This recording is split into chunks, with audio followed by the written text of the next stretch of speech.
All right, readers, I have something for us for today that I had planned on us to do last week, but we just never got around to it. We had been talking last week about fables and folk tales, which goes along with our fairy tale unit. I had given you some folk tales and fables to read on Reading A to Z and Get Epic. So I hope you checked some of those out.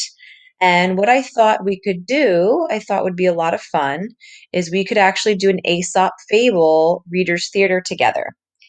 So there's only two parts, and I thought I could be the narrator and you could be the crow. There's only two pages, so it's a short one because Aesop's fables were typically very short. And I would love for you to join with me and do a reader's theater with me. So, what you're going to do is you're just going to follow along so that you know when it's your turn. I'm going to read the narrator part, and then I'm going to pause and give you a minute or so to read your part. Try not to go too fast. If you find I am going too fast, you could always pause for your turn and then just unpause when it's back to my turn. And then when we're done, I just have a couple questions that I wanted to ask you. All right, so if you're up for joining me, let's get started with The Very Thirsty Crow, which is based on The Crow and the Pitcher by Aesop. One sweltering summer afternoon, Crow went out flying in search of water. She was very, very thirsty, but no matter how hard she looked, she couldn't find a single drop of water. So whenever you see the line for Crow, you're going to read your part.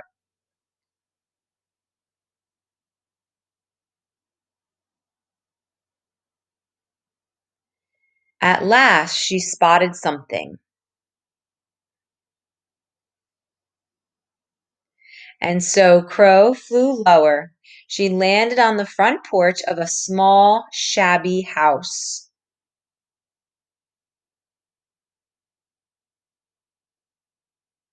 But there really was a pitcher sitting on the porch.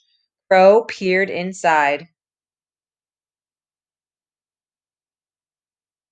There was indeed water in the bottom of the pitcher, but there was so little water inside that Crow would never be able to reach it.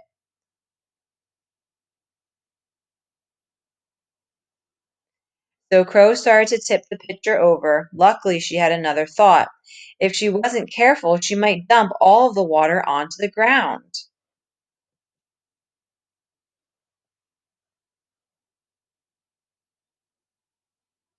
Crow looked around. On the ground, just past the steps, she saw a little pile of pebbles.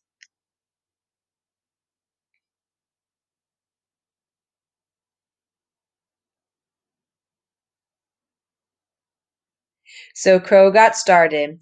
It was hard work, flying back and forth with pebbles in her mouth. But sure enough, the water level in the pitcher began to rise.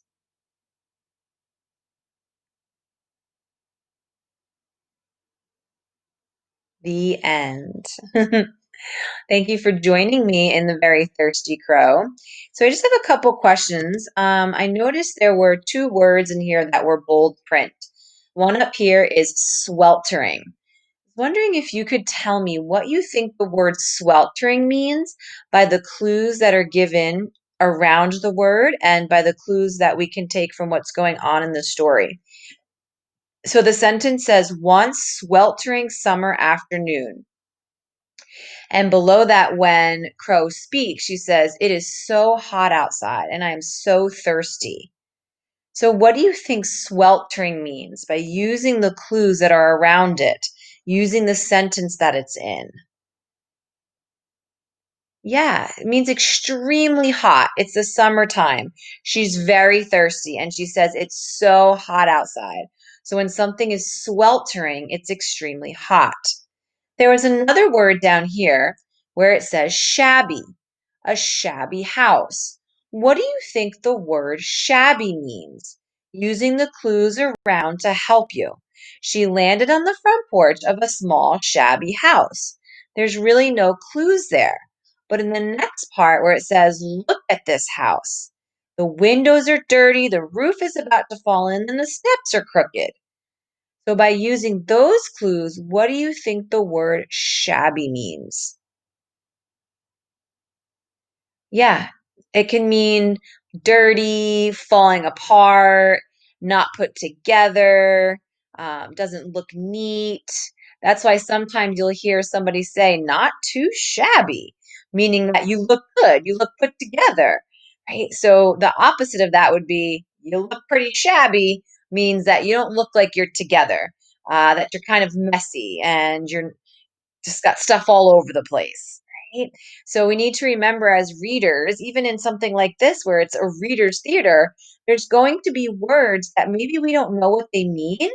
And instead of us just reading through and forgetting about them, we should stop and look at the clues around them and see if we can figure out what that word means by the clues that the author has given us. Now, one more question I have for you is, we know that fables teach lessons or have morals of the story. So, what do you think the lesson was in the story The Very Thirsty Crow? Doesn't have anything to do with water, but how she ended up getting the water. There's a couple different ideas that we might be coming up with and you might be sharing. One of them is that hard work pays off. On the second page here, it says that um, she was getting tired of having going back and forth and back and forth. Hard work. He- So even though it was hard work and she had to keep going back and forth, sure enough, the water level in the pitcher began to rise. So hard work pays off. If you work hard, you can get what you want. So I really, really appreciate you joining me today for The Very Thirsty Crow.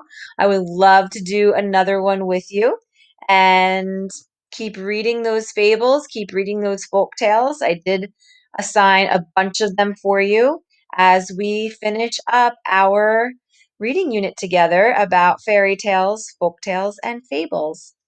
All right, guys, see you later.